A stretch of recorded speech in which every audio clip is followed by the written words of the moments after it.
Hola, nos encontramos nuevamente. Habíamos estado medio perdidos esta semana, pero ya estamos aquí. Los invitamos a unirse a esta conversación.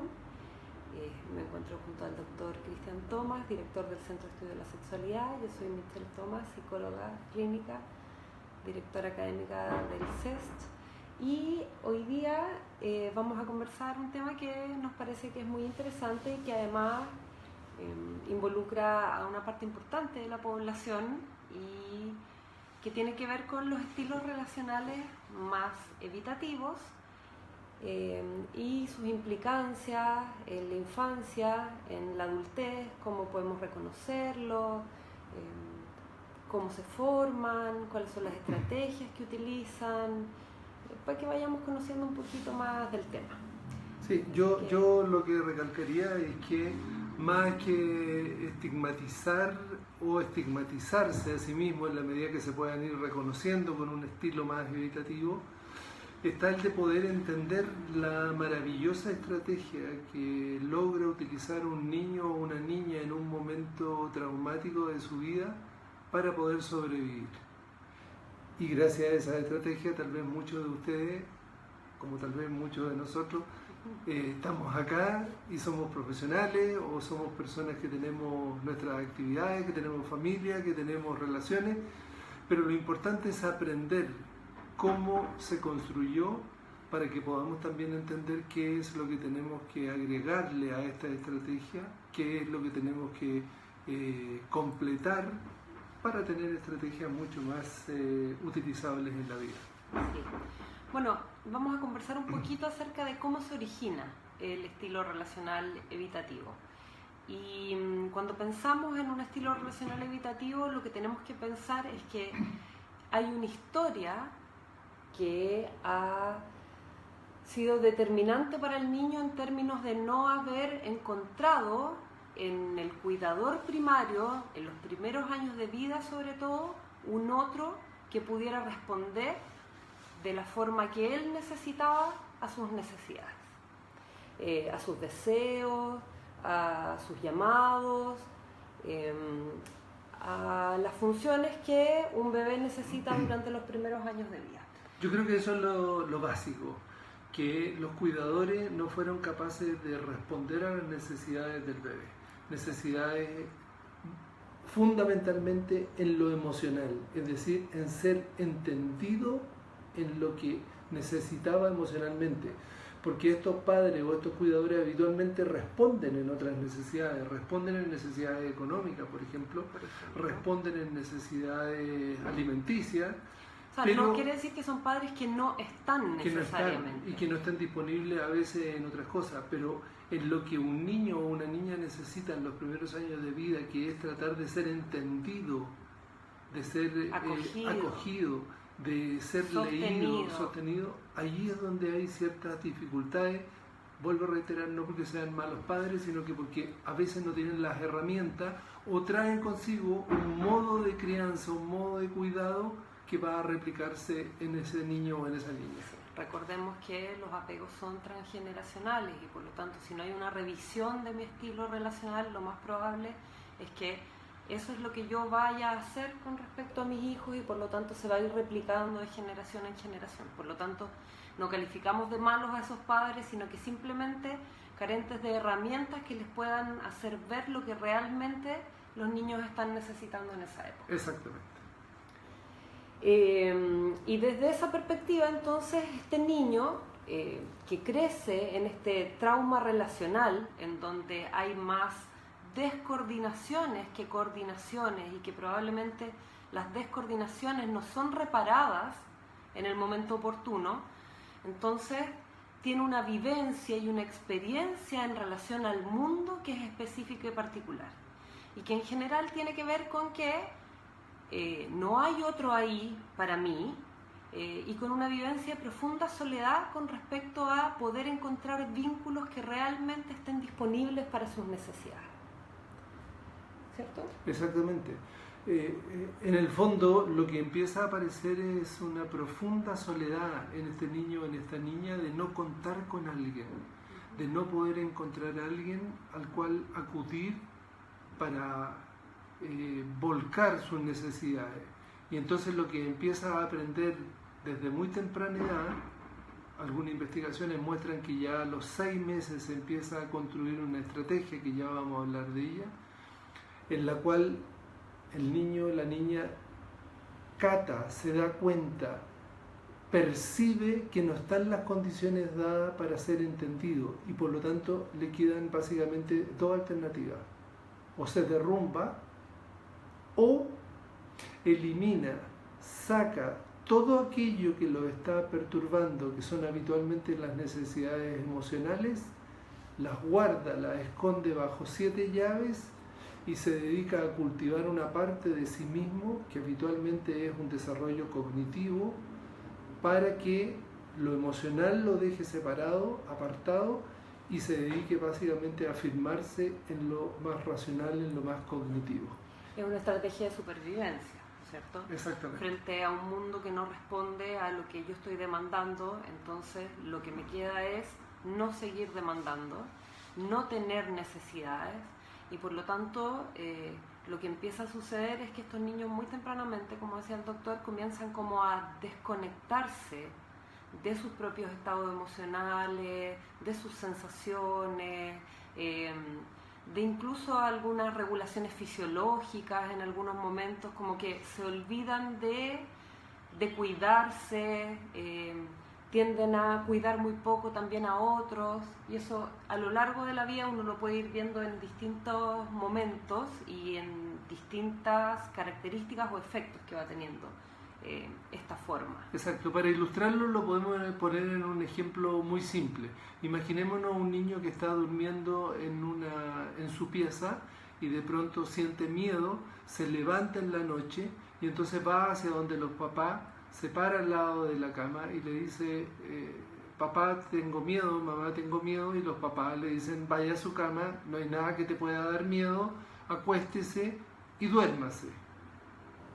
Esto, junto con otras experiencias que ha ido teniendo a lo largo de la vida, le va haciendo entender que en el fondo es preferible desconectarse del miedo, desconectarse de la emoción que está teniendo, porque no le sirve, porque si la pone al servicio de los papás no son capaces de entenderla, de leerla, y entonces empieza a quedarse en la pieza y decirse a sí mismo, yo puedo estar solo, yo me puedo cuidar. Empieza a hacer algunas actividades como por ejemplo dejar la luz encendida o incluso no dormirse hasta que lo vence el cansancio, pero empieza a lidiar con esa emoción solo y empieza entonces a elaborar estrategias para poder sobrevivir en la vivencia de un niño solo. Y genera, todas estas experiencias en él generan la percepción de realmente poder vivir sin necesitar a los demás. Exacto. Eso es probablemente una de las cosas más tristes con las que uno se encuentra en la clínica, que es la experiencia de realmente como no necesitar el vínculo, que realmente es una fantasía, porque no podemos vivir sin vínculo, pero son niños y son adultos que han como establecido patrones de tal manera o relaciones de tal manera que pareciera que no necesitaran a los demás. Exactamente. Y los necesitan. Mucho. Solo que no son capaces de leer que los necesitan y no son capaces de mandar al otro que lo necesitan. Entonces, en ese sentido, un efecto que vamos a ver, por ejemplo, en el colegio, es que son niños que parecen tímidos, porque no logran socializar de la misma manera con sus compañeros, pero en verdad no son tímidos, les cuesta socializar, o les cuesta poner allí qué es lo que ellos quieren jugar, o si no quieren jugar, entonces se retraen y se apartan. Exacto, como tienden a ser más retraídos y les cuesta el trabajo en equipo, porque les cuesta vincularse y depender de otros, entonces son niños que en general tienden a estar más individualmente. Sí. ¿Cierto? A jugar solos. A ser y más por eso que pueden parecer tremendamente seguros. Exacto. Porque son niños que no lloran, son niños que si lloran, lloran solo, son niños que no demandan, no necesitan la ayuda de nadie, Entonces, a ojos poco expertos pueden parecer niños muy seguros, fantásticos, no molestan a nadie, son súper es el seguros. niño al que lo llevas al jardín el primer día y entra al jardín y con suerte se despide de ti y se queda feliz en ese lugar. O aparentemente feliz. Como si no le ocurriera nada. Pero Si realmente no tiene la posibilidad de decirle al adulto cuidador que le está ocurriendo mucho porque tiene miedo a no ser escuchado. Exactamente. Tiene una historia de no lecturas por parte del otro y por lo tanto tiene que lidiar consigo mismo con lo que le ocurre. Exactamente. Y justamente esa inteligencia que construye, por eso que yo llamo que es una verdadera inteligencia en un niño que intenta, en una niña que intenta sobrevivir, que es la inteligencia de desarrollar, por ejemplo, habilidades cognitivas, que son una característica que la desarrollan muchísimo. Son niños y niñas que tienden, por ejemplo, a estar habitualmente entre los primeros de los cursos. Suelen ser muy mateos, suelen ser muy entregados a ser muy perfectos, sobreadaptados, autosuficientes. Nunca hay que ayudarlos con las tareas en la casa porque ellos saben exactamente lo que tienen que hacer. A veces se bañan desde chicos solos, ordenan sus piezas. En el fondo no dan ningún trabajo. ¿Sí? No dan problemas. Exacto. Y eso es lo que encanta a los papás. Mi hijo, y por mi lo hija, tanto es un no círculo vicioso, ¿no es cierto? Porque no es algo en lo que yo tenga que tener mi preocupación, porque lo tiene resuelto.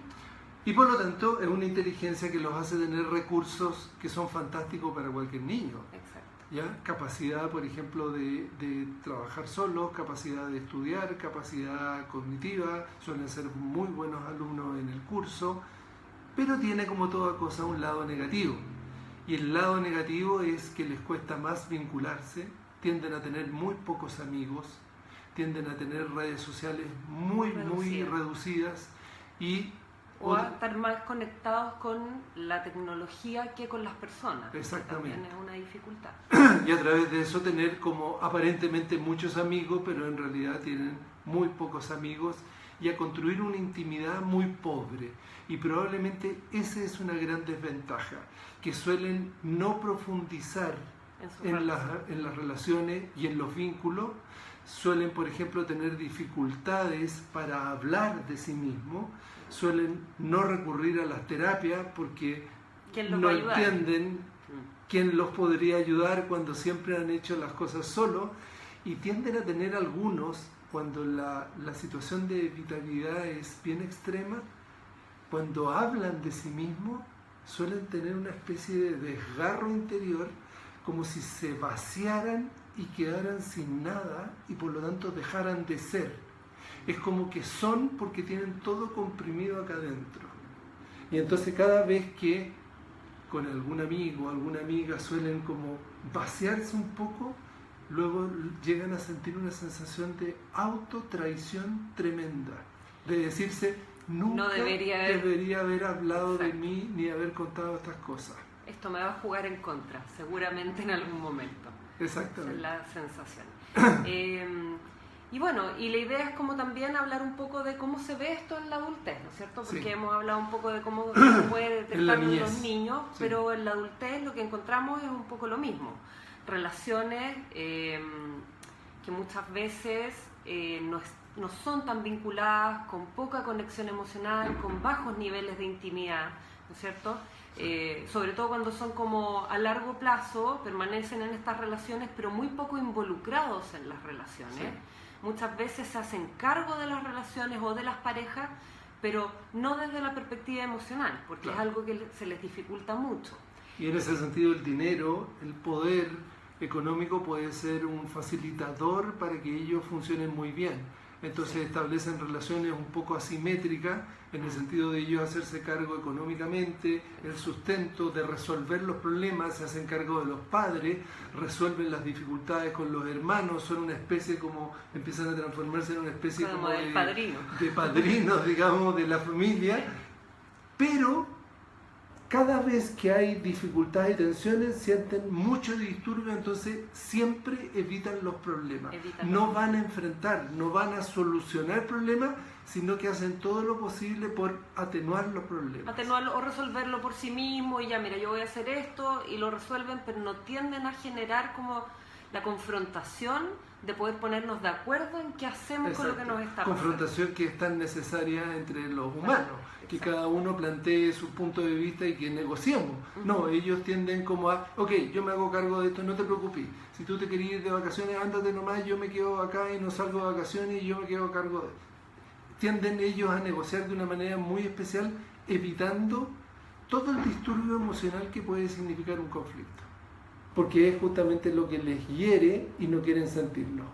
Así es. ¿Qué otra cosa podemos decir? Bueno, podemos decir que justamente al no construir vínculos y relaciones tan profundas, entonces suelen tener una facilidad enorme, por ejemplo, para vincularse muy superficialmente en encuentros ya sea afectivos o sexuales casuales.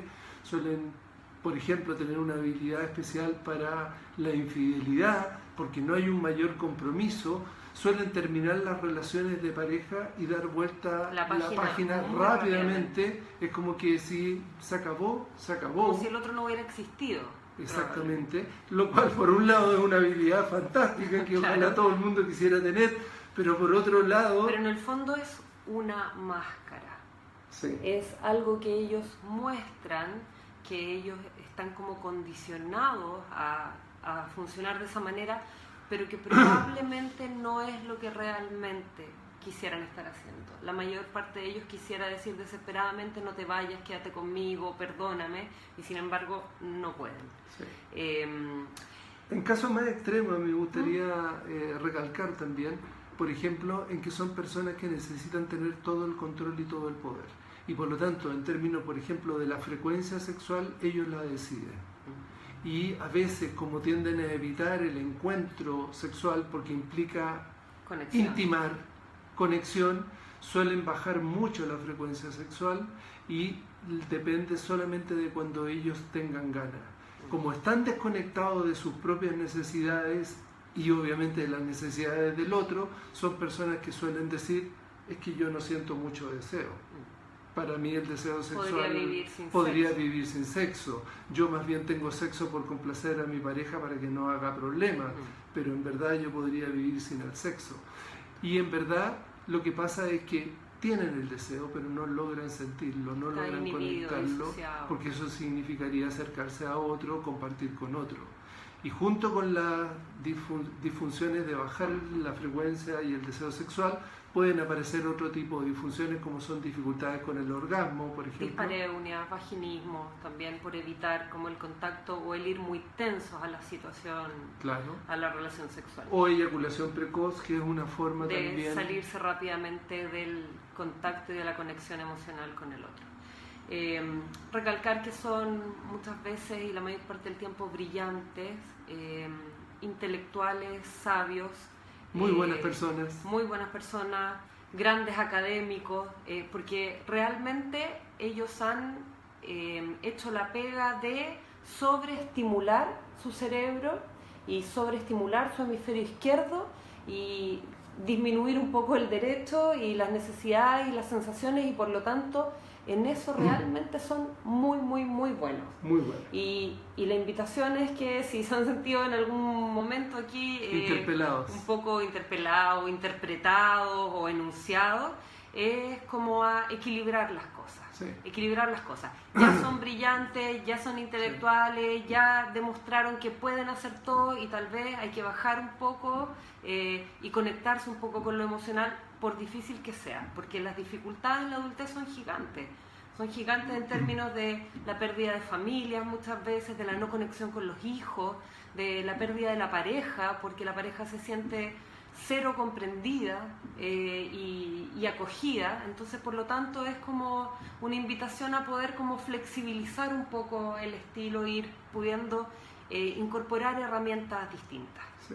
Y al mismo tiempo yo solamente recalcaría que cada uno de los hombres o mujeres que nos escucharon hoy día y que de alguna manera les llegó esta historia... Sí, porque yo he leído aquí varios que, ¡oh, eso me representa! Claro, eso soy yo. Que sí, puedan hoy día, en un rato, sentarse a agradecer al niño, a la niña de la historia de ellos, porque hicieron algo realmente brillante para poder sobrevivir a momentos muy dificultosos, pero que tienen una deuda pendiente con ellos hoy.